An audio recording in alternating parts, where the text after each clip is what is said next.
Cube Radio.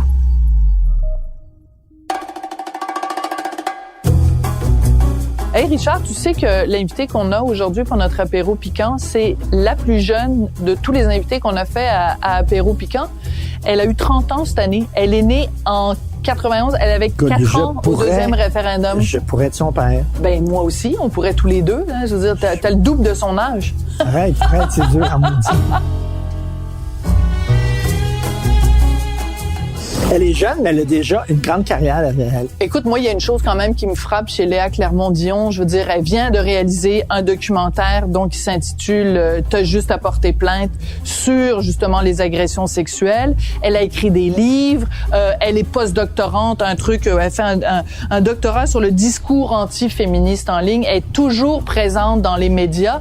Je veux dire, pour quelqu'un qui a 30 ans, c'est vraiment un parcours assez impressionnant. C'était une carré rouge. Oui. Il y a 10 ans, en 2012. Et oui, on fête cette année le 10e anniversaire du printemps érable. Alors, nous étions dans des camps totalement opposés, irréconciliables, adverses. Et c'est aussi que c'est là que tu as fait ta fameuse phrase sur la sangria, parce que tu étais allé à une terrasse dans Outremont. J'étais avec toi, et là, on avait vu des jeunes qui se promenaient avec justement leur fameux carré rouge, mais qui avaient leur iPhone super cher et qui commandaient de la sangria super chère à une terrasse. Oh, ça, on a de la peine, les coûts. J'avais écrit un tweet en disant la belle vie, et ça a changé ma vie. Oui. Littéralement. C'est vrai. Ce tweet-là qui a pris 5 secondes à écrire et à envoyer a littéralement changé ma vie. C'est devenu hyper viral. Je suis devenu l'ennemi public numéro 1 de beaucoup de gens. Et écoute, il y a beaucoup d'eau qui est passée sous les ponts depuis ce temps-là. Gabriel Nadeau-Dubois qui est rendu quasiment chef de l'opposition officielle, qui se fait aborder régulièrement par le premier ministre lui-même. Léa Clermont-Dion qui a fait plein de documentaires. Elle est maintenant post-doctorante. Post-doctorante, elle a 2 enfants. Écoute, tu sais, il y a de l'eau qui est passée sous les ponts, comme tu dis, depuis 2012. Et elle s'est tenue debout et elle a dénoncé quelqu'un qui l'avait agressé. Et en plus, quelqu'un qui tenait quand même un rôle important au sein de la société québécoise, une figure de proue de la gauche au Québec. Ouais. Écoute, Michel Venn du Devoir. Exactement, monsieur... te lever contre... Ouais. Tu sais, dénoncer quelqu'un de ton camp, en fait, c'était quelqu'un de la gauche, elle était à gauche, dénoncer quelqu'un de ton camp, ça doit pas être facile. On a vu en France Nicolas Hulot, qui était ancien ministre vert de l'écologie. Ouais. Il avait agressé des femmes et beaucoup de ces femmes-là avaient rien dit parce que quoi, c'était un écologiste, c'était un gars de gauche, ils étaient de gauche. Il fallait défendre la cause. Elle a dit non, je vais le dénoncer. Tiens, ça ferait une bonne première question, ça, pour notre apéro quand on va l'avoir devant nous.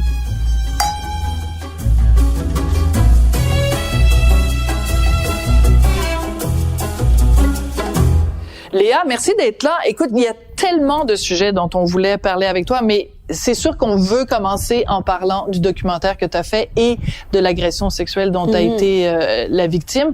Ça prenait quand même beaucoup de culot et de courage de ta part parce que la personne en question, c'est quand même quelqu'un de très respecté par la gauche, puis un intellectuel et tout ça. Puis en plus, il y avait Lise Payette dans l'équation. T'avais du front tout le tour de la tête quand même.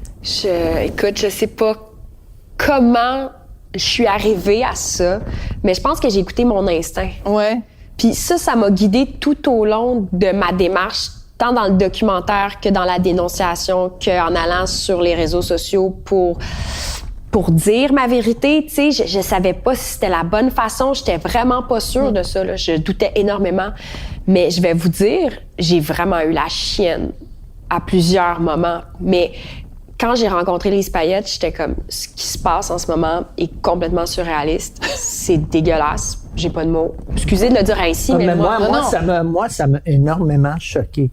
Vraiment, de la part de Lise Payette, qui est quelqu'un qu'on admirait tous, là. Et écoute, Tu sais, on parle de déboulonner des statues ces temps-ci. Tu as pas mal déboulonné sa statue à elle, là. Mais tu sais, est-ce que j'aurais dû le faire? Je sais pas. Tu sais, mais non, t'as bien fait. Puis en même temps, ça devait pas être évident pour toi comme féministe, parce que quand on pense féminisme au Québec, t'as Lise Payette, puis c'est comme un monument de ça. Faut expliquer, là, pour ceux qui n'ont pas suivi l'affaire vraiment, là. Ben, écoute, c'est que la personne que tu dénonçais, à un moment donné, t'as été convoquée par Lise Payette, puis tu pensais qu'elle voulait te parler de tes livres ou de ton engagement, puis elle voulait te demander de taire l'affaire et de mettre ça sous le tapis. Oui, puis tu sais, de taire l'affaire, puis pas juste ça, de me menacer de poursuite en diffamation de la part de cette personne-là, et de me faire du chantage émotif, de me dire que j'ai détruit quelqu'un, de me dire que j'ai pas été violée. Je veux dire, à un moment donné, cette discussion-là a brisé toutes mes illusions. Parce que Lise Payette, là, moi, depuis que j'étais enfant, c'était mon idole. Puis c'était vrai, là, tout ce qu'elle faisait, je tripais, j'étais fan. Moi, j'ai besoin d'idole, j'ai besoin de modèles. Là, j'en ai une autre qui s'appelle Jeannette Bertrand. Mais il y en avait deux modèles féministes pour les femmes au Québec. C'est Jeannette Bertrand et Lise Payette. C'était les deux. Dans mon cas spécifique, c'est qu'il y a deux autorités morales qui défendaient cette affaire-là, dont Lise Payette, que ça, c'est ma... Puis Michel Venn aussi, pour moi, c'est un idole. Pour ma mère, c'est un idole également. Tu sais, on l'écoutait, nous, à Indicatif Présent, à Go, on change le monde. Et oui, j'étais ce cliché de la fille avec le drapeau du Québec sur son petit sac, le foulard et grano un peu. Je veux changer le monde. Tu sais, j'étais cette personne. Oui, c'est correct. J'étais cette personne-là. Puis, tu sais, la petite fille qui arrive là, qui est à l'Institut du Nouveau Monde, qui est plein d'espoir. Moi, aujourd'hui, là, pour avoir des enfants, ça me scie en deux, ça me brise de penser que quelqu'un qui est dans une situation de pouvoir abuse du jeune. Ça m'écoeure. C'est non. Mais tu dis même des gens comme ça que je tenais en haute estime, finalement, qui n'étaient pas des gens corrects. Comment tu peux avoir confiance après ça? Est-ce que ça a brisé, ça t'a rendu méfiante? Ah oui, parce qu'il faut le rappeler, tu avais 17 ans quand ça a eu lieu, donc tu étais toute pleine justement de ces illusions-là. Ah, je vais finir par le dire. Puis des utopies, je vais le dire honnêtement. Ah oui? J'ai fait beaucoup de déni. Mais tu sais, j'étais la bonne élève au secondaire, là. Vous m'imaginez, là, avec le macramé puis le petit drapeau, mais aussi, tu sais, bonne élève. Mais au cégep, ça a viré au vinaigre. Tu sais, il y a des impacts, des fois, ce genre de comportement-là. Tu sais, consommation, sentiment, tu sais, même des fois des épisodes de dissociation. Ouais, tu sais, ça m'a vraiment beaucoup affectée. Puis j'étais plus moi-même, tu sais, T'as dérapé un peu, là. Oui, j'ai dérapé un peu, tu sais, j'étais pas cocaïnomane ou quoi que ce soit, mais j'ai énormément, tu sais, comme t'as été sur le party. Consommé, mais pas bien. J'étais pas bien, puis avec du recul, c'était pas la Léa que je connais aujourd'hui, tu sais, qui est moi-même. J'étais pas épanouie. Puis ça m'a suivi après, tu sais, moi, avant, je voulais faire de la politique, là. À partir de ce moment-là, c'était terminé. T'es sérieux? Ah, c'est plus ça a mis fin à tes velléités de éventuellement faire de la politique. Ah oui, parce que quand j'étais enfant, je faisais des simulations parlementaires. C'était mon gros fun, là, tu sais, puis j'aimais ça. J'allais au Parlement écolier, même dès 12 ans. Wow! Puis j'en ai fait plusieurs, puis à un moment donné, tu sais, tu vis ça, puis tu te dis, j'ai pas envie de côtoyer ça. Parce que t'associais le fait que quelqu'un, mettons, qui fait de la politique ou qui donne l'exemple, puis qui était vraiment quelqu'un qui fait la leçon aux autres, lui-même, dans sa vie de tous les jours, a un comportement dégueulasse. Donc, peut-on vraiment faire confiance à ces gens-là? Exact. Puis je me sentais pas protégée par l'institution à ce moment-là. Je me suis même sentie jugée. Puis tu sais, l'Institut du Nouveau Monde, c'est une organisation citoyenne qui avait pour but de promouvoir le débat public. Puis là, quand tu as une jeune fille qui veut prendre la parole, mais là, on te dit, attends, tais-toi, là, si le boss te taponne, peu importe la situation, c'est inacceptable. Je veux dire, ça ne marche pas. Et oui, ça a brisé un peu mes rêves à ce moment-là. Je commençais ma vie d'adulte, puis je le dis haut et fort parce que avec du recul, c'est vraiment ça, tu sais. C'est 17 ans, là, tu te construis, ta construction identitaire est hyper forte, mais ça m'a pris du temps avant de l'avouer parce que j'ai souvent, tu sais, j'ai mis ça sous le tapis très, très, très longtemps, mais quand l'affaire de Lise Payette est arrivée, non, là. Ah non, ça hallucinant. Mais quand t'es sorti de cette rencontre-là, puis tu t'es retrouvé sur la rue, là, t'as dit, attends, j'ai-tu rêvé? Oui! J'étais comme, j'ai-tu fait une psychose? Là, y a-tu quelque chose qui se passe? Non, mais j'ai appelé des amis, tout de suite, sur le champ. Oui. J'ai appelé ma mère, j'ai appelé mes amis, puis mes amis de confiance, puis je venais de me séparer, donc j'étais très près de mes amis. Puis ma mère était comme, j'en viens, t'as pas signé la lettre. tu l'as signé. Je suis comme, manche, j'étais figée. C'est comme si j'ai revécu mon agression. Je m'excuse. Oui, je l'ai signé, la maudite lettre. Je l'ai signé. Puis, c'est dégueulasse parce qu'elle a profité de son aura puis de la place qu'elle occupait dans la société pour te faire chanter, toi, petite fille. Puis, tu sais, pourquoi? Pourquoi elle a fait ça? Pour se protéger elle-même, parce qu'elle voulait garder sa job au devoir, oui. pour ce genre de raisons aussi médiocre que et ça. Aussi médiocre que de dire, je vais rester au devoir. Mais aussi, ce que j'ai su par la suite, puis tu sais, je peux en parler parce que le bonhomme est mort, Jean Lamarre, là, le fils de Bernard Lamarre, qui était président du CA du Devoir. Puis ça, c'est Michel Venn qui a dit ça au procès. Hein, tu sais, c'est pas des oui-dire, là, c'est des faits. Jean Lamarre avait proposé à Michel Venn, pour laver sa réputation, que lui aille voir Lise Payette, puis que Lise Payette vienne me parler pour régler tout ça. Et il a dit, au procès, parce que mon procureur lui a fait révéler tout ça, il lui a dit, pourquoi? Pourquoi Lise Payette est venue? Et Michel Venn a avoué qu'il avait demandé à Lise Payette de me rencontrer pour trouver des trucs pour laver la réputation. Ça, on ne sait pas pourquoi, on n'a pas plus de détails. Là, t'étais contre un réseau. Là, j'étais contre Jean Lamarre. Là, Jean Lamarre, écoute, c'est quand même haut placé. Ben là, il est décédé, mais c'était quand même un haut placé à SNC-Lavalin. Oui, puis c'est une compagnie qui avait tellement fait de belles choses, oui, c'est ça, avec le fils de Kadhafi et tout ça. C'est ça, mais tu sais, j'étais comme, me sentais Ticoun, là, Ticoun, David contre Goliath. Là.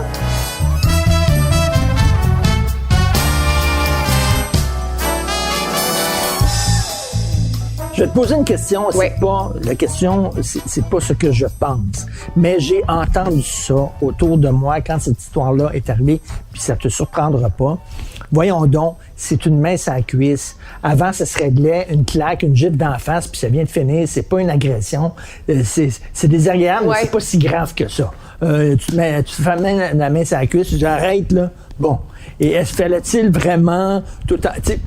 C'est correct que tu poses la question, mais c'était pas juste une main sur la cuisse. Puis je vais être explicite, il a tenté de me plotter, je vais dire le terme vulgaire. Je suis vraiment désolée. Mais non, mais il faut que je le dise pour imaginer la situation. La main sur la cuisse, ça a pas été retenu. Puis tu sais, moi, c'était juste dans mon témoignage une mise en contexte que je trouvais quand même particulier qu'un homme à côté de sa femme mette sa main sur ma cuisse, près du pubis. Je trouvais que c'était un... Voyons, qu'est-ce qui se passe? C'est quoi ça, ce comportement douteux-là? Mais c'est pas ça l'agression. Non. L'agression est venue après. Non, après ça, le problème avec cette histoire-là, comment ça a sorti dans les médias, c'est comme si ça devenait tu sais, pour moi, ça a jamais été comme l'agression. L'agression, pour moi, c'est mettre la main et tenter de je vais pas tripoter. Tripoter, oui, sur les parties intimes, blabla. Donc, passer le doigt, excuse-moi, c'est quasiment ce qu'il a voulu faire. Là. Oui, exactement.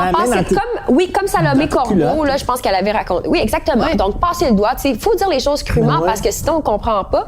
Puis justement, les gens pensent que, pas tout le monde, là, mais il y a eu des gens qui pensaient que c'était juste une main sur la cuisse. Puis tu sais, je veux juste remettre en contexte. Mais t'as bien fait, pas juste ça, voilà. C'est parce que de toute façon, si ça avait été juste ça, écoute, là, tu sais, je serais pas là. La culotte, là, je m'excuse. C'est très différent qu'une main sur la cuisse, puis je serais pas là, tu sais, je veux dire, à un moment donné, j'étais à un party de la disque, quelqu'un essaie de me pogner les seins, j'ai pas fait une plainte pour agression sexuelle, j'ai dit t'es un maudit tapon, va-t'en, mais tu sais, c'est pas ça, c'est la façon aussi, c'est d'arriver comme ça, furtivement, tu sais, c'était un traumatisme pour moi.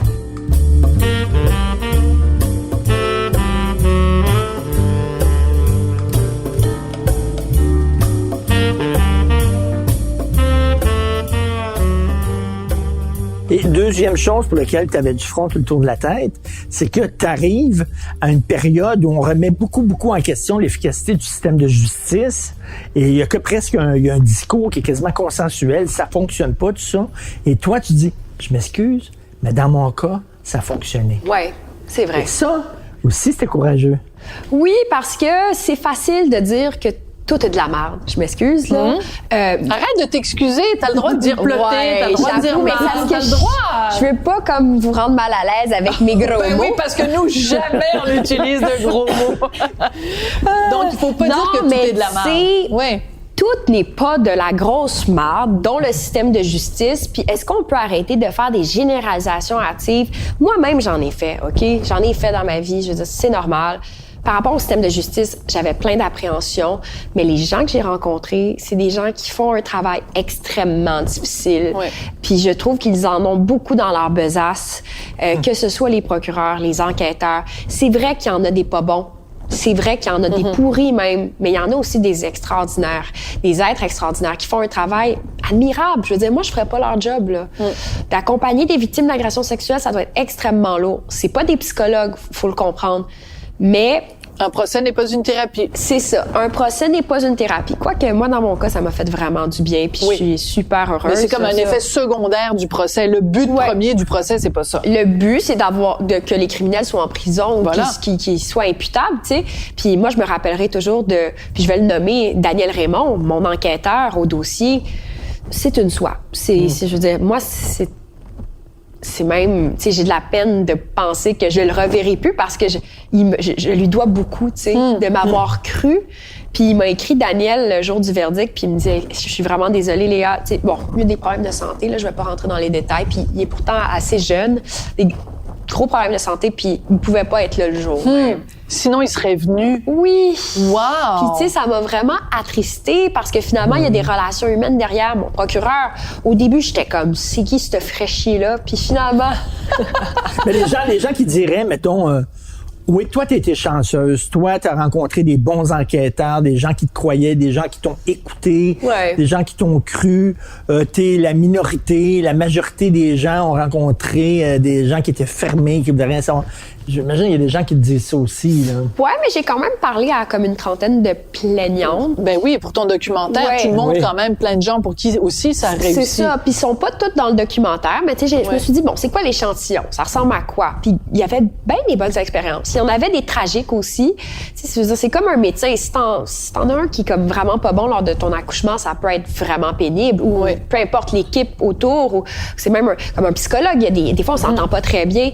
Alors, je pense que quand tu vis un processus de justice puis que ça se passe mal, ça peut être dévastateur puis ça peut vraiment laisser des séquelles. Puis j'enlève rien à celles et ceux à qui ça se passe vraiment pas bien, mais je veux juste dire que oui, ça se peut. Oui, ça se peut que ça se passe bien. On a quand même un bon système de justice, tu sais. Puis moi, je suis pas prête à remettre en doute nécessairement l'ordre de tout raisonnable. Je crois à la présomption d'innocence. Et c'est pas... Je veux dire, j'y crois quand même. Et je ne suis pas aussi une juriste férue qui est capable de dire « Hey, je vais remettre en question le hors de tout doute raisonnable. » Qui suis-je pour faire ça? J'ai pas les capacités pour faire ça. Mais en même temps, ce qui est bien, c'est que tu dis aussi, j'ai été contre-interrogée, j'ai trouvé ça extrêmement difficile, Ouais. j'ai eu des moments vraiment où j'avais le goût de dire, j'aurais mieux fait de rester chez nous. Oui. Et ça, c'est important de le dire, parce que c'est vrai que c'est très, très difficile, un contre-interrogatoire. Donc, faut pas non plus dire, c'est une partie de pique-nique, aller témoigner dans une cause d'agression sexuelle. C'est très difficile. C'est très difficile, puis tu sais, c'est un prix à payer, mais en même temps, tu sais, moi, je me disais quand même pour la société, tu sais, on le fait aussi pour la société parce qu'on veut que cette personne-là ne recommence plus les gestes qu'elle a fait. Donc, moi, c'était ça mon but aussi, c'est de dire non, tu ne t'en tireras pas cette fois-ci, t'as pas pogné la bonne, puis paye à un moment donné. Alors, le contre-interro, c'est sûr que ça a été dévastateur et très difficile. En même temps, il y avait une équipe particulièrement, je dirais, aguerrie. 3 avocats, c'est pas toujours comme ça. Ça peut être plus doux. Puis on a tu sais, il y a des expériences dans le documentaire aussi qui nous disent, bon, qu'il y a des contre-interros qui peuvent se passer plutôt doucement. Mais c'est pas le cas en général. Puis ça, moi, Est-ce que tu disais, ils font leur job? ils font leur job, mais à un moment tu donné... réussissais à faire ça, cette distance-là? Ou Oui, non? mais c'est parce que t'essaies de pas le prendre personnel, mais il s'attaque à ta personnalité assez intimement. Puis oui, des fois, t'as le goût de sortir de... Tu sais, t'es fâché à un moment Ils n'ont donné. pas le droit d'aller dans ton historique, hein? C'est vrai que t'es une fille Non, non, légère, non. puis t'as eu plein de chums, puis Non, tu ils ont- Ça ils ont s'appelle pas- les mythes et stéréotypes. Ouais. T'as pas le droit. Des fois, ça peut arriver, de ce qu'on m'a dit certains enquêteurs, que ça arrive encore, mais il y a un vrai changement en cours, puis ce n'est plus possible de faire ça. Franchement, ça serait... C'est-à-dire qu'ils peuvent s'essayer, Richard. L'avocat de la défense peut toujours s'essayer, mais c'est le rôle du juge de le ramener à l'ordre. Et ça, c'est le gros changement avec ce qu'il y Ouais. avait avant. Je- C'est que là, le juge va le remettre à l'ordre. Mais Je j'avais vous peur de ramène à ça. l'ordre. Je vous ramène à l'ordre parce qu'elle a Ok. fait plein de choses, Léa, puis je veux pas rien qu'on parle Ben juste non, de ben ça. bien sûr. Et d'ailleurs, t'as pas peur, toi, que ça te marque, tu vas être la La victime. victime. La victime, ça va être ça, la fille que... Ben, c'est Alors que tu justement... fais plein d'autres affaires. Non, mais en fait, c'est un de mes défis. Je me dis, si tu fais ça, assume, mais je ne veux pas être étiquetée comme une victime parce que finalement, il y a bien des gens à qui c'est arrivé qui sont des victimes. C'est juste que là, bon, oui, j'ai l'étiquette, mais je pense que mon attitude démontre que je suis pas juste là-dedans. Tu sais, je veux sortir de ça. Mais c'est drôle, hein? Ma vision a vraiment changé depuis 10 ans là-dessus. Avant, moi-même, je voyais les gens qui dénonçaient, tu sais, comme Nathalie Simard, j'étais comme, oh, la victime. Ah, ça, c'est une victime. T'avais pitié d'elle. Mon Dieu, la victime. Ouais. Puis là, moi, aujourd'hui, je suis comme, regarde, c'est arrivé. J'étais allée en cours. Justice a été faite. On attend de voir ce qui va se passer en cours d'appel. Mais quand même, je me suis tenue debout. Puis je me sens pas comme ça. Je suis débarrassée de ça, puis je suis quelqu'un d'autre. Tu sais, moi, c'était vraiment par rapport à Lise Payette, je me sentais un peu mal, tu sais, vraiment avec du recul. J'étais comme, oh boy, c'est tellement pathétique ce qu'elle a fait. Je me sens mal pour elle. Tu sais, elle a quand même fait beaucoup pour le Québec, puis je veux pas non plus souiller trop son image. Elle a fait des choses importantes, je pense. Tu sais, je me sentais mal pour elle, en fait. Mais ça, c'est très drôle, parce que depuis que t'es arrivée, tu t'excuses d'utiliser certains mots. Non, mais je reviens parce que je trouve ça intéressant, parce que je te regarde aller, c'est la première fois qu'on se rencontre. Tu t'excuses d'utiliser certains mots qui sont parfaitement légitimes, que tu as parfaitement le droit d'utiliser. Et je sens en effet que ça te met mal à l'aise d'avoir déboulonné la statue de Lise Payette. Donc, c'est à la fois, t'es une fille très frondeuse, t'as du front autour de la tête et t'avances, puis en même temps, tu fais 3 pas, puis tu prends un petit pas de recul aussi. Ça, c'est très féminin, ça. Je pense que oui, puis tu sais, je regarde mon chum, puis il est pas comme ça pantoute, puis tu sais, moi, Mais je regarde mon chum, puis non. Lui, il fait 4 pas par en avant, puis il revient jamais par en arrière. Ah oui, OK. Mais nous, les filles, on est comme ça. Ouais, je pense que oui, puis tu sais, j'aimerais ça améliorer ça, puis arrêter de douter tout le temps, mais je pense qu'il faut que je travaille là-dessus. Mais souvent, les gens, mais je sais pas si c'est comme ça encore aujourd'hui, mais avant, les gens pensaient que j'étais comme bête, puis comme... Oh, elle, féministe bête. Je sais pas comment vous me perceviez avant. C'était comme féministe ça. Bête. Non, non, mais peut-être un peu. Non, mais ça se peut, ça se peut. Moi, je te vois. Moi, je pense que c'est la première fois qu'on se parle, je crois. Oui. Moi, je te voyais comme une militante féministe et tout ça. Oui. C'est pas ça du tout. Pas radical, mais un peu enragé quand même. Ben, un peu enragé. Je pense que oui. Puis, mais c'est pas. Je suis tellement pas comme ça. Mais je pense que t'as changé aussi. Oui, vous avez raison. J'ai changé. Puis, tu sais, moi, je me suis toujours vue, en fait, célibataire, pas d'enfant, quand j'étais enragée. Mais là, finalement, j'ai eu des enfants. Puis là, j'étais comme, oh, c'est donc bien agréable. Ça m'a vraiment adouci. Ouais. Mais ma mère a dit que j'ai un bon tempérament. Tu sais, c'est vrai que j'ai un petit côté frondeur. Mais c'est correct. T'sais, si mes enfants étaient frondeurs ou vont être frondeurs comme moi, je sais pas s'ils vont être rebelles comme moi, comme je l'étais. T'sais, un peu fatigant. T'sais, c'est arrogant des jeunes. J'étais un peu arrogante. J'espère que les jeunes sont fatigants puis arrogants, sinon ce serait plate. Ben oui, mais moi c'est ça que je pensais que vous allez me dire là, vous deux, parce que vous aimez ça les rebelles. Ah oui, mais nous on aime ça. Vous aimez ça le monde plate là. Ben ça prend des jeunes qui brassent la cabane, qui veulent tout changer, puis ça prend des vieux qui veulent préserver les choses qui sont là. Et c'est le yin et le yang. Puis ça prend un dialogue entre les deux. C'est pour ça que moi, je trouve ça formidable, par exemple, tu vois, autant tu dis, t'es un peu gêné d'avoir déboulonné le mythe, la statue Lise Payette, autant tu vas contribuer à ériger encore plus le mythe, qui est un mythe très positif, de Jeannette Bertrand. Oh, donc, ce dialogue-là entre les générations est tellement important. Moi, j'ai juste une question, parce que ton documentaire, le titre de travail, en tout cas pour l'instant, c'est Jeannette et fille. Jeannette Bertrand et fille. Ouais. Mais Jeannette Bertrand a été super importante pour plein d'hommes. Donc, pourquoi juste Jeannette Bertrand et fille? C'est l'angle qu'on a vendu à Télé-Québec. Je pense pas qu'il l'aurait acheté si j'avais dit Jeannette Bertrand et fils. Je t'explique pourquoi. Parce que peut-être ma figure de, justement, féministe, il voulait l'héritage sur l'égalité des sexes de Jeannette à travers le temps. Mais c'est vrai qu'elle a fait aussi pour les garçons. Mais le titre, spécifiquement, ça vient du fait que quand elle était petite, son père avait un magasin qui était Bertrand et fils. Puis elle s'est sentie beaucoup exclue de l'affaire. Elle voulait être reconnue comme un gars à l'époque. Ben là, on est dans un autre, pas siècle, mais on est vraiment une autre époque. Puis c'était difficile pour elle de s'assumer. Puis elle dit que vraiment sa volonté d'égalité, elle l'a ressentie là d'abord.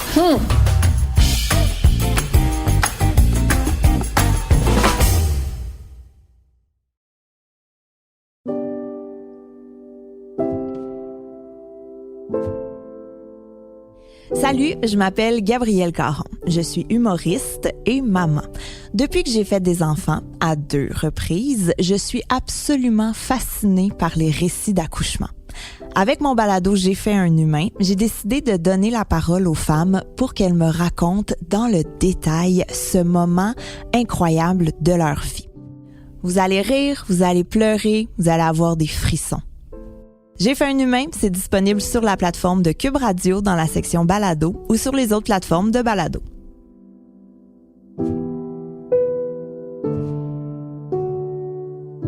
En 2022, le balado J'ai fait un humain a été nommé pour un prix Numix ainsi que comme série francophone exceptionnelle aux Canadian Podcast Awards.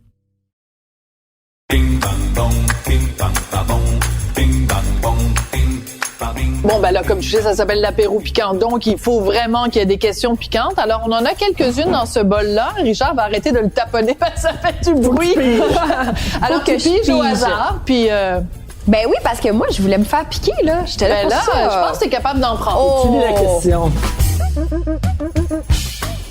Qui? Oh, la calligraphie, c'est qui? C'est Martineau, parce que moi, j'écris avec des pattes de mouche. Ah, t'écris bien. Merci. Ouais. Est-ce que je pense que tu l'as déjà posé. Est-ce que le fait d'avoir été victime d'agression sexuelle fait de toi une experte en questions légales? Ah non, tu me l'as pas posé. Non. Je suis pas une experte une experte en questions légales, puis je veux pas trop m'avancer. Je préfère laisser vraiment la voix aux juristes. Tu sais, c'est pour ça que dans T'as juste à porter plainte, j'essaie vraiment de pas mettre de thèse préétablie dans ce que je dis ou quoi que ce soit. Tu comprends? Tu sais, c'est vraiment important pour moi de laisser ça. Par contre, ce que je peux partager comme expérience, c'est vraiment l'accompagnement. Puis ça, c'est important d'en parler aussi. C'est quoi un bon accompagnement? C'est quoi qui fait la différence quand tu es une victime? Mais je veux dire, quoi que ça me passionne maintenant, là, je suis vraiment intéressée par ces questions-là, puis la sentence, comment est-ce qu'on développe ça. Tout ça m'intéresse. Mais je peux pas non plus comme stipuler si le hors de tout doute raisonnable est quelque chose que je... Mais par contre, ce que tu fais, c'est que tu écris des lettres dans les journaux, où tu donnes des entrevues, où tu parles de l'importance d'un tribunal spécialisé, où tu prononces, par exemple, sur la chicane entre le ministre et je savais que t'allais me revenir là-dessus. Donc, est-ce que là, tu penses que peut-être tu vas un petit peu trop loin, c'est-à-dire qu'en fait, se prononcer sur la pertinence ou pas d'un tribunal spécialisé, est-ce que c'est un petit peu trop fort de café? Oui, ça, c'est un petit peu fort de café, mais je trouvais ça important de le faire, même si c'est un peu prétentieux de le faire, à mon avis, là, parce que, tu sais, t'es qui, toi, pour parler de ça? Mais je trouvais ça important qu'une victime dise et réitère l'importance de la nécessité d'un changement social important, tu sais. Puis la phrase que j'ai dite à Tout le monde en parle concernant la juge Rondeau, tu sais, j'ai un peu comme dit, s'il vous plaît, entendez-vous, ministre et arrêtez juge. la chicane. C'était très c'était un peu prétentieux, mais vous savez quoi? C'était pensé et réfléchi, puis je voulais qu'ils m'entendent. Puis là, j'ai sorti la Léa un peu plus baveuse pour me faire entendre, parce que sinon, on dirait que quand c'est trop nuancé, tu passes un peu dans le beurre. Non, puis je voulais qu'ils s'entendent. Mais je savais que c'était un petit peu poussé l'affaire, quoique je trouve que le tribunal spécialisé pour violences sexuelles est intéressant, mais je comprenais les critiques de la juge Rondeau sur la question de la présomption d'innocence, il faut réitérer ça. Il y avait aussi plein de petites technicalités dans le projet de loi qui fonctionnaient pas. Tu sais, j'ai parlé à plein de juristes qui me disaient « ouais, attention », là, puis je voulais pas trop m'avancer. Moi, tout ce que je voulais envoyer comme message, c'était « entendez-vous ». Puis à un moment donné, j'ai réagi dans la presse un peu à brûle-pourpoint, puis j'ai dit, je trouve ça... je me rappelle plus comment que j'ai qualifié la sortie de la juge, mais j'étais comme un peu choquée. Mais ils m'ont appelé, puis moi, je suis pas bonne là-dedans, tu sais, j'y vais, puis là, je suis comme, oh, j'ai pas pensé à mon truc, puis là, j'étais un petit peu sur le coup découragée, puis je l'ai dit comme ça. Mais je trouve ça important qu'il y ait des critiques de l'extérieur, que ce soit pas juste des juristes. Mais je suis contente que aussi tu reconnaisses que t'avais peut-être un petit peu dépassé ton champ d'expertise. Ah, tout à fait. T'as la modestie puis t'as l'humilité de le reconnaître. Puis ça, ben je trouve que c'est. Mais je voulais brasser un peu la cage, tu comprends? Ouais. Tu sais, je voulais qu'il y ait un message qui soit entendu. Puis pour ça, j'ai utilisé ces mots-là de cette façon-là. Puis c'était pensé, mais tu sais. Je veux dire, je vais les laisser gérer. On va pas t'appeler l'honorable maître Clermont-Dion tout de suite. Mais il y a beaucoup de gens qui trouvaient cette chicane-là entre le juge en chef et le ministre un peu absurde. Là, oui, mais tu sais, il y a beaucoup de technicalités, justement. C'est facile de dire « entendez-vous ». Puis tu sais, il y a un côté, des fois, quand tu dis à des gens qui se chicanent « entendez-vous », puis là, on n'aime pas ça, la chicane. Mais je pense qu'il y avait un petit conflit politique, par contre, entre les deux, qui venait de la question du bilinguisme liste des juges. Je sais que la juge n'avait pas apprécié la sortie. Mais il reste que t'es pas juriste et puis c'est... Exact. Voilà. Donc, mais c'est important. Autre question piquante.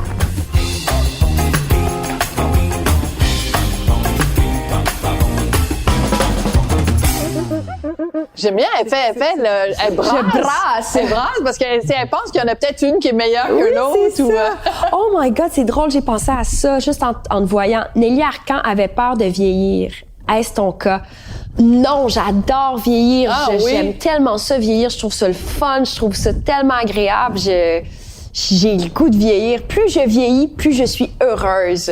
Vraiment. Et parce que j'avais lu... voir Jeannette Bertrand. Avant, peut-être un peu. Jeannette, t'es en forme. Je suis allée souper avec. C'est notre voisine. Parce que j'avais lu à un moment donné que tu disais qu'il y avait plein de choses de Nelly Arcan que t'admirais ou que t'avais beaucoup de choses en commun avec Nelly Arcan. Et moi, pour l'avoir côtoyée, parce qu'on a animé une émission ensemble avec Nelly, ça faisait peur de voir cette espèce de panique qu'elle avait, de haine, de fascination pour la jeunesse, de haine de la moindre ride, de la moindre... Et moi, je pense que c'est une des choses qui a fait qu'elle est partie de la façon dont elle est partie. Donc, je me disais, vu que toi, tu l'avais prise un petit peu comme tu voyais une ressemblance avec Nelly, je me suis dit, puis bon, comme t'es très jolie et tout ça, peut-être que vieillir, ça te fait peur ou peut-être que ça t'angoisse. Quand j'étais plus jeune, oui. Mais à un moment donné, moi, personnellement... Regarde, j'ai des enfants, j'ai d'autres choses à me préoccuper que mon apparence. Tu comprends? C'est plus du tout quelque chose qui me tient à cœur ou que... Mais je pense que plus jeune, j'étais plus narcissique. J'étais plus portée sur moi-même.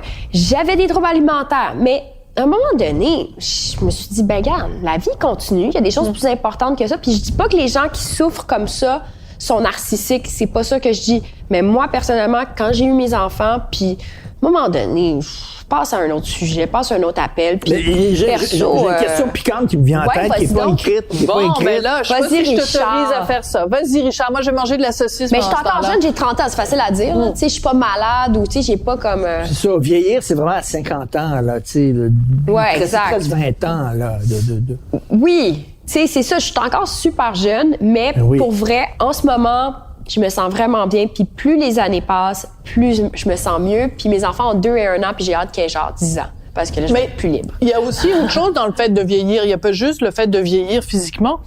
C'est que quand tu as commencé, tout le monde se tournait vers toi en disant « Ah, Léa, c'est la voix de la jeunesse, puis t'étais la saveur du moi. » Tu comprends? Ouais.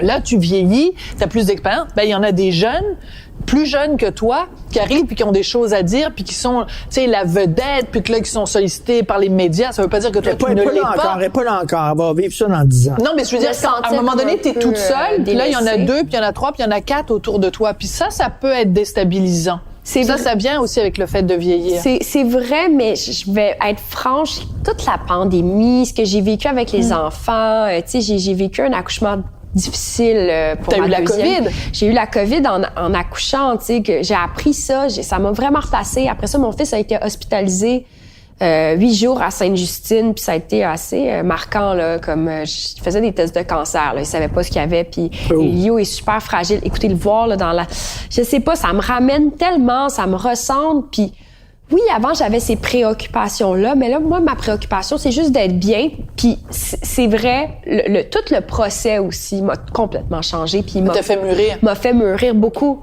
Ma question piquante que je n'avais pas écrite, mais que je vais te poser, ta beauté, est-ce que ça joue pour toi ou contre toi? Est-ce qu'on t'écoute? Est-ce que les gens vont t'écouter plus parce que t'es une jolie fille? Ou au contraire, les jolies filles, on s'en méfie parce que c'est toutes des gogones? Qu'est-ce que t'en penses? Je pense que pendant un certain temps, ben, premièrement, Sophie, tu sais, toi aussi, quand t'étais, tu sais, je veux dire, il y a comme une reconnaissance. J'ai déjà été très jolie, c'est ça que tu veux dire? Non, mais il y a une reconnaissance de ta beauté. Oui. Non, c'est sûr. Ben, quand j'ai commencé les Chouettes Sophie, c'est sûr, les gens me parlaient que de la couleur de mes yeux. Là, on te voit moins à la télévision, là, mais tu sais, je veux dire, c'est quand même... Mais tu détournes la question, Léa. Bon, OK, c'est un privilège. Premièrement, c'est un privilège d'avoir des traits qui sont légèrement symétriques, d'être pas laid, d'avoir une certaine beauté. Donc, c'est sûr que les gens t'écoutent plus. Mais après, ça peut créer aussi l'effet inverse. Il y a du monde qui vont, si tu vas gosser des gens, Qui disait ça récemment dans votre podcast? Je crois qu'il y a quelqu'un qui a dit ça. dans votre podcast. En tout cas, il y a une certaine, comme, il y a un contrepartie à ça. Donc, moi, c'est sûr qu'il y a du monde qui m'haïssait. Il y a du monde. Lise Payette me l'a dit, d'ailleurs. Elle était comme, toi, il y a du monde qui vont pas t'aimer parce que, elle avait pas cette voix-là de cigarette, là. C'est moi qui ai eu une petite mal de gorge, mais elle dit, Léa, il y a des gens qui vous aiment pas, puis parce que vous êtes belle, puis vous dérangez. Donc, c'est incroyable. Je suis désolée de dire tout ça. Je suis comme, pourquoi je révèle toutes ces affaires-là, pauvre madame. Mais non, mais Payette, c'est vrai. Il faut dire la vérité. Ben, c'est ça qui a été dit. Donc, regarde, oui, des fois, ça m'a causé du tort, mais en même temps, aujourd'hui, on dirait que je sors pas vraiment de ma maison. Là, je viens vous voir, puis c'est le fun, mais je sais quoi la question déjà? Sur les Payette, ne sous-estimez jamais la jalousie entre femmes. J'espère que je vais pas vieillir comme ça, aigrie, amère, jalouse de je sais pas qui. J'espère que je vais être bien. Tu sais, moi, j'ai pas envie d'être cette personne-là. J'ai envie de célébrer les gens autour de moi, tu sais, que même si à un moment donné, coudonc, je vieillis ou quoi que ce soit, moi, je trouve que la beauté aussi, tu peux être super beau puis plus âgé. Là, tu vois, mettons, des plus jeunes qui sont, c'est ça, ils sont plus jeunes, sont plus frais, sont plus cute, puis d'être fiers pour eux, en disant, c'est-à-dire qu'en fait, être féministe, c'est ça, c'est aussi avoir une solidarité avec des femmes. Puis une vraie solidarité, Sophie. Peut-être que toi, t'as croisé peut-être qu'on t'a croisé des femmes qui ont pas été juste avec toi, puis moi, j'en ai croisé aussi, mais tu sais, ça se peut, la solidarité. Ça se peut pour vrai, puis j'ai été dans une relation avec un gars que lui, il voulait une trophy wife, tu sais. Puis moi, j'ai été sa trophy wife. Puis je vais te dire de quoi j'ai pas aimé ça du tout. Et je veux plus jamais vivre une relation comme ça. Tu sais, j'aime mieux valoriser autre chose, quitte à arriver en mou, jogging, etc. Je ne veux pas qu'on me reconnaisse pour ça. Mais moi, je pense que même en jogging, habillé en mou, tu serais cute quand même. Pige donc une autre question. C'est gentil, puis ça me fait du bien à l'estime parce que Parce que t'as 2 enfants en bas âge. Ouais, puis des fois, je me regarde dans le miroir puis je suis comme, hey, t'es cernée, ma fille. Bon.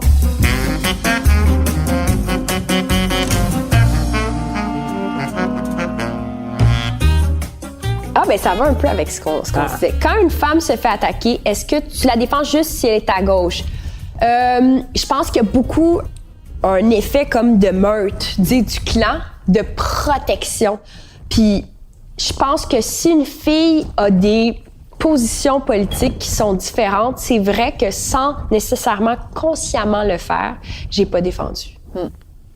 Puis mais c'est une grande humilité de dire ça. Ouais, une grande honnêteté. Parce que c'est vrai qu'il y a des phénomènes de meute quand ce genre de truc-là se passe. Et c'est pas cool. Non, c'est vraiment pas cool. Puis tu sais, surtout sur la question de la laïcité, là, on s'entend qu'il y a, il y a plusieurs perspectives. Puis je pense pas qu'on ait exactement la même perspective, mais tu sais, je trouve que ça crée des distensions. Puis ça, c'est une autre affaire. Je suis tannée du clan. Je veux qu'on se parle. Tu comprends? Mais tu sais, sur les femmes qui sont victimes d'insultes sur les médias sociaux. Comme ce que tu as vécu, Tu regardes les documentaires, on dirait que c'est rien que les filles de gauche qui font insulter, mais les filles de droite aussi se font insulter. C'est comme si, mais elle l'avait cherché. Ouais. Elle l'avait cherché. Tandis que les filles de gauche, ça fait pitié qu'ils se font insulter. Mais non, t'es une femme, on est solidaire avec toi, quelles que soient tes opinions politiques. On est solidaire avec toi. Ouais, puis je suis d'accord avec... Ça manque. Je trouve que je suis d'accord, mais tu sais, si on parle de la gauche, je veux dire, il y a bien des défauts, là. C'est quelque chose, des fois aussi la quête de pureté, puis on dirait que il y a une quête de pureté, il y a une quête de comme vérité, je sais pas, à droite.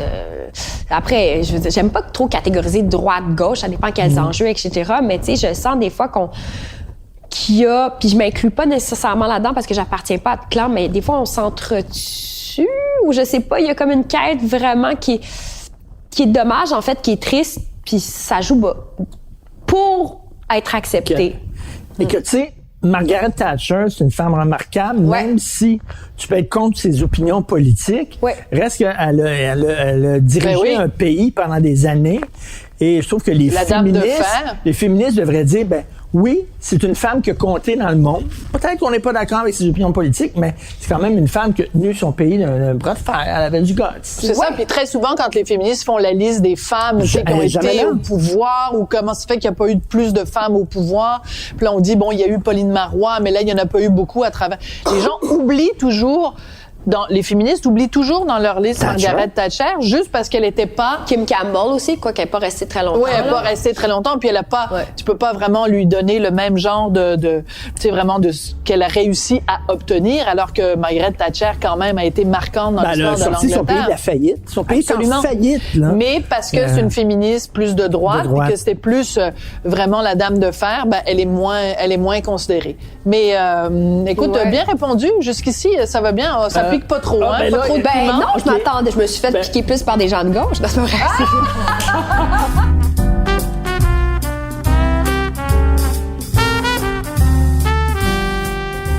Bon, il en reste plus beaucoup, hein? Ouais. Les femmes sont souvent attirées par les bad boys. C'est quoi l'affaire? Ça, c'est vrai. Ah, qu'on est attiré par... avec ça? Oui, comme je le disais, moi, j'ai eu un chum très bad boy, mais vraiment beaucoup. Et pourquoi? Qu'est-ce que vous cherchez là-dedans? Je pense qu'on aime... Ben, moi, de mon côté, j'ai toujours aimé la transgression, le côté rebelle. Je n'obéis pas aux ordres établis. Je remets en question. Mais des fois, ça a je pense que ça a un double tranchant, tout ça. Puis plus spécifiquement aussi dans l'attitude d'être rejeté, il y a quelque chose que certaines personnes vont chercher là-dedans. Ou je sais pas, moi, ça m'est arrivé. Mais pour avoir été là, je veux plus ça. Mais je sais pas, c'est l'interdit, c'est le fait de... Tu sais, il y a quelque chose de... La transgression, c'est ça? La transgression, puis des fois, c'est le fun des relations passionnelles. Oui. C'est le fun des relations où il y a un petit peu, des fois, de chicane, de rejet, que c'est compliqué à avoir. Finalement, on est peut-être des chasseuses, nous aussi, tu sais. Peut-être que nous aussi, on va aller chercher ce qui est interdit. Peut-être. Bon, ça. Ouais. Moi, pendant longtemps, je me sentais comme ça. Je me sentais comme cette fille qui veut aller chercher le gars qui la rejette au final. Mais à un moment donné, j'étais comme, c'est trop compliqué. Ça me tente pas. Tu sais, moi, on connaît tous les gars connaissent des gars, ont des chums, qui sont super gentils, super fins, arrivent pas à se trouver des blondes. Et là, t'as des trous de cul finis qui arrêtent pas de passer d'une belle fille à l'autre. Et là, ces gars-là deviennent frustrés, là. Et totalement en disant, je suis super gentil, puis j'arrive pas à trouver de blonde. C'est pas tout des incels non plus, là, mais oui, c'est sûr que ça crée une frustration. Une frustration, là, où ces gars-là disent, puis là, ils entendent les femmes, je vais être bien traité, je vais être féministe. Mais qu'est-ce que tu fais avec un gars qui te traite de la merde? Moi, j'ai été avec un macho, puis j'étais plus capable, là. Je veux dire, c'est fini, là. Il y a plus de macho dans ma vie. De vrais machos. Vrai macho qui sort son cash, comme le gars, en tout cas, faut pas que je règle mes comptes aujourd'hui, là, mais non, mais on allait dire Michel Houellebecq. Non, mais Michel Houellebecq, il parle de ça, de la misère sexuelle, justement, des gars qui sont des super bons gars et tout ça, mais parce qu'ils ont pas un physique extraordinaire et parce que ils traitent bien les femmes. Ou ils sont timides.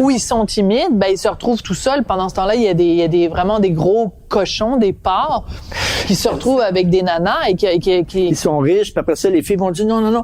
Ce qui est important, c'est ce que tu as en dedans. C'est ce que tu as en dedans. Non, les femmes aiment le pouvoir. Les femmes aiment le pouvoir. Mais ce qui est important, faut se méfier de l'argent, puis il faut se méfier du pouvoir. Moi, j'aime mieux être avec un gars qui me respecte, qui est un peu coquille, oui, qui a son petit humour parfait, qui est un peu baveux. Mon chum est de même. Baveux, mais il prend soin de moi. C'est ça que j'aime. Tu sais, c'est la... On a le même chum!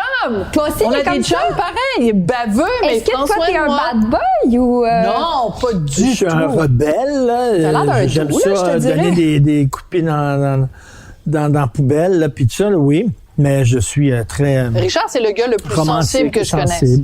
C'est l'être humain le plus sensible que je connaisse. Mais honnêtement, je vois... on le voit. On le voit, hein? On le voit tout de suite. Ouais. Tout de suite que c'est un sensible. Non, mais ma réputation de gars méchant est totalement surfaite. Et c'est celle-là que je veux que tu piges. Bonne réputation de gars méchant? Je sais pas, il est pas gentil. T'es pas gentil avec les petits lapins, mais en général, tu es non, gentil. Mais regarde, tu vois, les petits lapins, des fois, ils se transforment, puis ils sont plus parlables. Alors, voilà celle-là. Oui, c'est vrai, ça. Tu as dénoncé la dictature de la beauté. Pourquoi mets-tu autant de belles photos de toi sur Instagram? C'est vrai, Richard, que je pense que tu as écrit une ou deux fois là-dessus. C'est vrai, ça. Écoute, je pense que je suis une femme de ma génération, une bonne millennial qui aime ça avoir des likes, la reconnaissance. C'est important pour toi?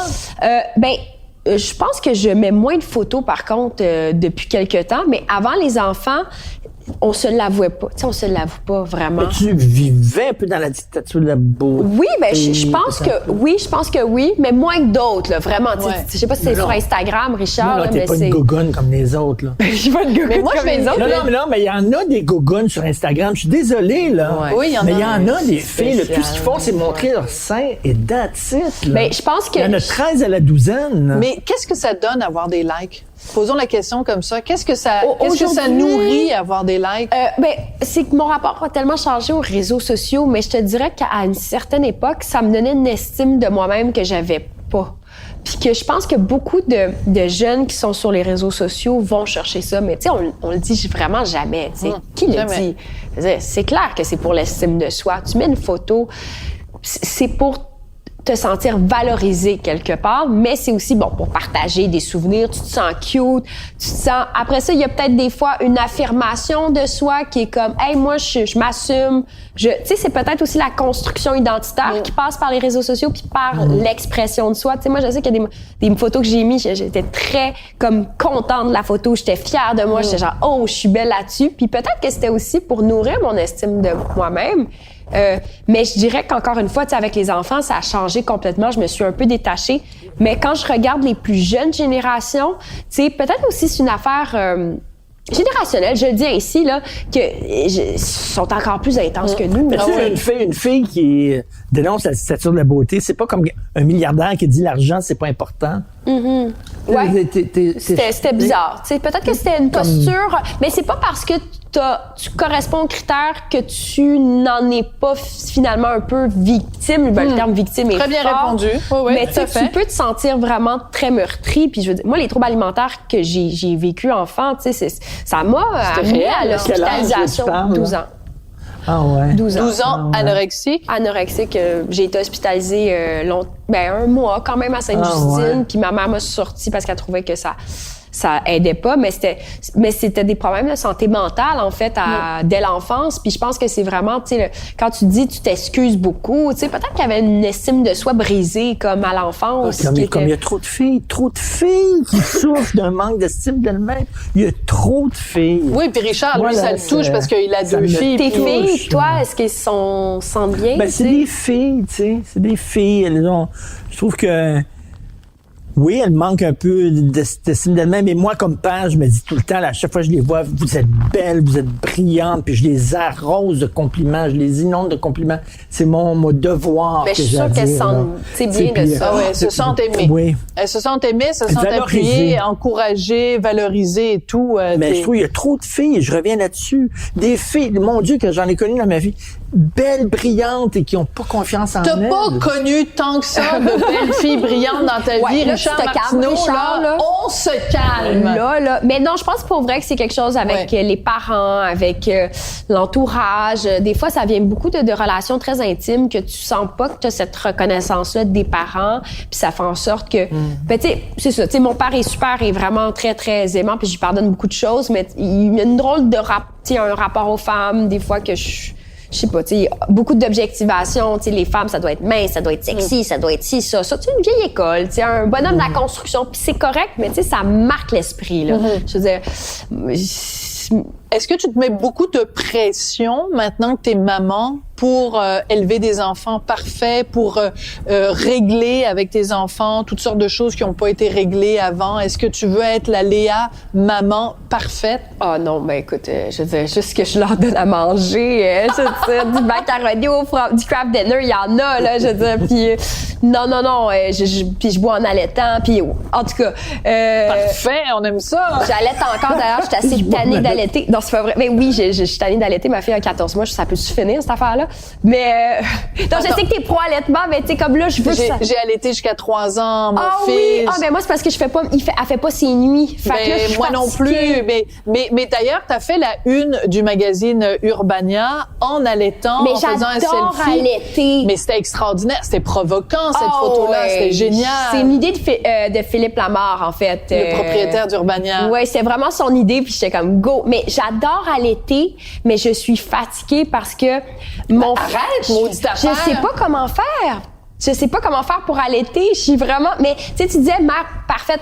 Non, là, moi c'est comme, hey, écoute donc, pas de patrouille 2 secondes, là, je suis tannée, tu sais, puis pas du tout, mais j'essaie d'aimer mes enfants le plus. Tu sais, je suis vraiment présente. Puis des fois, par contre, ce qui me gosse avec moi-même, c'est mon sentiment de culpabilité, de pas toujours être là. Mais je suis là, tu sais, c'est ça qui est ridicule. Je suis là, mais quand je vais les porter à la garderie le matin, j'ai toujours un petit pincement au cœur. Je suis comme, je pourrais m'en occuper encore plus, puis je pourrais être avec eux encore plus, puis je manque peut-être des beaux moments, mais non, il faut qu'ils aillent à la garderie.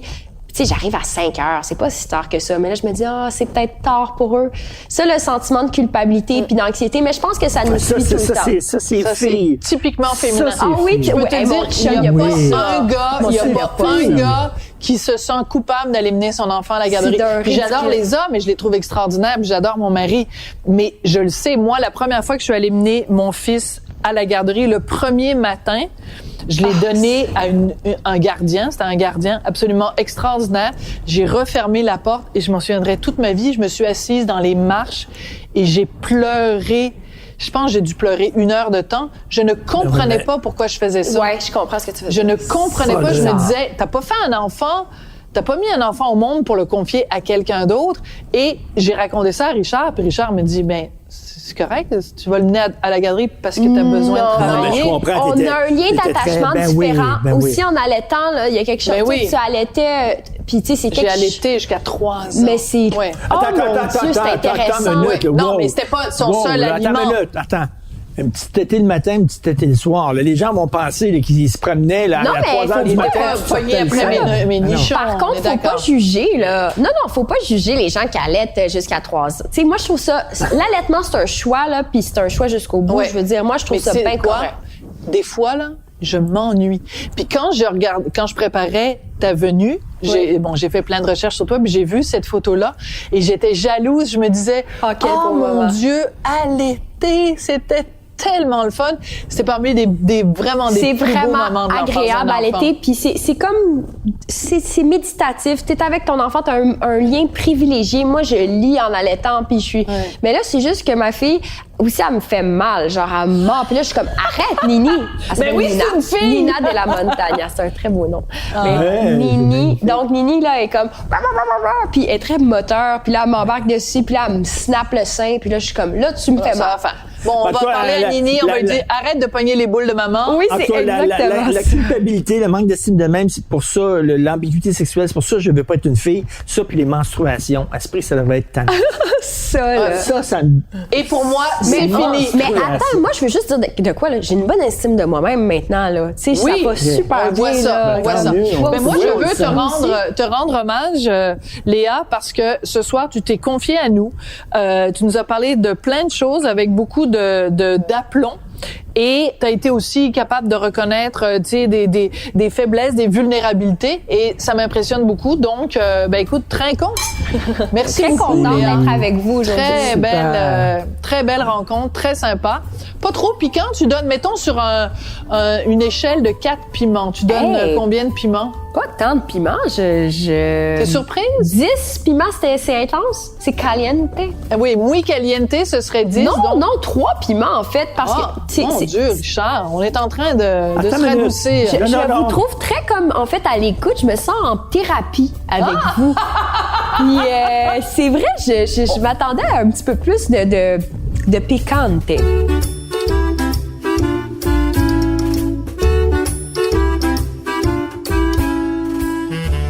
C'est plus facile d'être critique avec des gens de ton camp, d'être plus dur avec des gens de ton camp qu'avec des gens du camp adverse, parce que là, tu as l'air à vouloir écraser quelqu'un qui pense pas comme toi, qui a pas les... Tu sais, je sais pas, il y a quelque chose de... de s'arrêter le méchant Richard qui est sur la pauvre Léa Clermont-Dion. Oui, mais ce que je trouve intéressant, c'est que, tu sais, en 2012, puis ça, on n'en a pas parlé, mais moi, j'aurais aimé ça savoir comment vous l'aviez vécu, ce 2012. Ça a été l'enfer. C'est ça que je voulais savoir, Ça a été l'enfer. Oh oui, c'était l'horreur. Ça a été vraiment très difficile parce que, bon, c'est ça, Richard a fait sa fameuse déclaration sur la sangria, la belle vie et tout. Je me rappelle plus c'était quoi exactement. Là, la belle vie. J'avais écrit la belle vie parce que c'était les gens qui avaient des carrés rouges qui étaient sur la terrasse d'un restaurant très, très dispendieux et où c'est 20$ pour un macaroni au fromage et avec leur cellulaire et tout ça. Et moi, qui viens d'un milieu pauvre, je travaillais pour payer mes études et tout ça. Je trouvais que ces gens-là qui étaient carrés rouges et se plaignaient la bouche ouverte. Ils se plaignaient la bouche pleine. La bouche pleine, la bouche pleine. Et donc, il avait fait ce fameux tweet-là. Et Richard et moi, on est devenus un petit peu les images des carrés verts et les ennemis à abattre. Il y a eu une manifestation devant la maison. C'est épouvantable, On était ça. vraiment pas en sécurité là, pendant Ouais, à un moment donné, ils ont entouré ma maison, ils ont voulu rentrer dans la maison. Notre fils, qui était tout jeune, pleurait. Capotait. Les gens, moi, j'avais peur qu'ils lancent des roches dans les fenêtres et tout ça. Bon, j'étais devenu l'ennemi public numéro 1. Bon, je crois que ça va être la job, il n'y a pas de problème. Mais... Et il y a eu une manifestation à cette époque-là, et il y a quelqu'un qui s'est promené avec une pancarte avec mon visage, et c'était marqué « Sophie Durocher, crise de salope ». Non, c'était la pilote à Martineau ou quelque chose comme ça. Ouais, bon, en tout cas, il y en a eu. La salope à Martineau, et il y a très peu de féministes qui ont pris ta défense. Il y a Marie-France Bazot. Marie-France Bazot et Rima El Khoury. Ouais, et Mais donc parce que ça, c'est fou, là, tu sais. Ouais. Parce que moi, j'avais un carré rouge, tu sais, puis je manifeste, cette période-là, je veux dire, j'ai manifesté tous les soirs, là, tu sais. J'étais quasiment en train de me radicaliser. Ah oui? Sans blague, ben oui. J'étais quasiment en train, c'est la romance de ça, c'est le mouvement social, puis avec mes lunettes de cette époque-là, ça me faisait, tu sais, ça me faisait pas rien. On dirait que je réalisais pas, comme justement, encore une fois, une jeune qui n'est pas comme assez mature pour voir peut-être l'impact dans vos vies, là. Parce qu'on a le droit d'être pas d'accord, mais il y a des limites à tout, tu sais. Manifester devant chez nous, c'était pas au-delà de correct. ça, moi, je viens d'un milieu pauvre et j'ai eu des bourses pour étudier, pour me rendre jusqu'à l'université. J'ai eu des bourses et je me disais, pourquoi c'est gratuit pour tout le monde, même les riches? Pourquoi les riches, ils paieraient pas? Tu sais, qu'on donne des bourses, qu'on donne davantage de bourses aux gens brillants qui ont des bonnes notes, qui sont pauvres. Ouais, plus un système méritocratique. Pourquoi ce serait gratuit pour tout le monde? Je trouvais ça totalement absurde. Je ne comprenais pas. Et Pierre Fortin, l'économiste, avait dit, qui est un économiste pour le magazine L'Actualité, qui est très brillant, et que moi, je pense que c'est un économiste de gauche, avait dit, quelqu'un qui a un bac, dans sa carrière de travailleur, va gagner $1 million de plus que quelqu'un qui n'a pas de bac. Donc, je me disais, pourquoi d'abord c'est un investissement dans ton avenir? Tu vas, en tout cas, bref, il y a toutes sortes de questions. Donc, tu es capable de payer des frais de scolarité vu que en échange, tu vas faire beaucoup plus d'argent pour le reste de ta carrière. Étant donné que tu as un bac. Oui, Boisvert avait écrit là-dessus, puis j'ai relu tout ça avec du recul 10 ans plus tard, puis j'étais comme, pourquoi tu rejetais du revers de la main tout ça?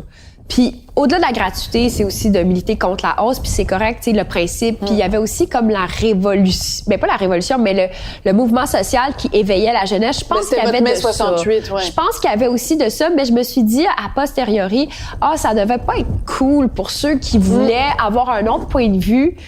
Puis tu vois, quand tu dis je recule un peu, là-dessus j'ai reculé pour dire attention. Tu sais. Mais là, en même temps, il y a des dérapages. On se retrouve dans une société qui est très polarisée, où les gens ont de plus en plus de difficultés à se parler et sans se garocher des roches. Et ça, c'est déplorable. C'est vraiment les médias sociaux, je trouve, ont totalement empoisonné le discours public. C'est épouvantable. C'est extrêmement toxique. Toi, tu dois recevoir des affaires épouvantables. Non, parce que je suis pas, je prends pas la parole régulièrement. Tu sais, vous deux, vous parlez régulièrement. Ouais, alors c'est clair. C'est ça votre job. Puis moi, je la ferais pas ce job-là parce que je me sentirais pas assez en force pour le faire. Je sais pas, je sais pas ce que je veux faire dans la vie de toute façon. Ouais. Mais vous le faites, puis ça doit pas être évident tout le temps. Pas évident, mais c'est la job. Pas évident tout le temps, mais sais-tu quoi? À la maison, quand je rentre le soir puis que je suis avec mon petit minou d'amour, dans le fond, je m'en fous. Parce que sais-tu quoi? C'est des inconnus. Les gens qui nous attaquent sur les médias sociaux, ce sont des inconnus.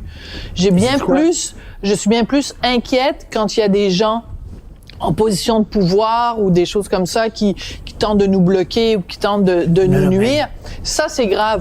Mais que Joe Blow 24, même pas la face, puis disent tu devrais te faire violer dans une ruelle, bon. Que Bisoun 24 m'écrive à 3h du matin des bêtises, c'est pas important. Mais si j'étais une fille féministe et que Lise Payette me dirait de fermer ma gueule, ça me rentrerait dedans en crise. C'est là-dessus, bravo. Alors, on te lève notre verre. Merci beaucoup d'avoir accepté notre invitation, Léa. C'est très agréable.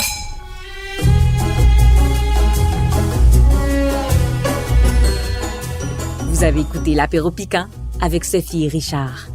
À l'animation, Sophie Durocher et Richard Martineau. À la recherche, Sophie Durocher. Au montage, Philippe Séguin. À la prise de son et à la réalisation, Anne-Sophie Carpentier et Bastien Gagnon La France. Une production Cube Radio.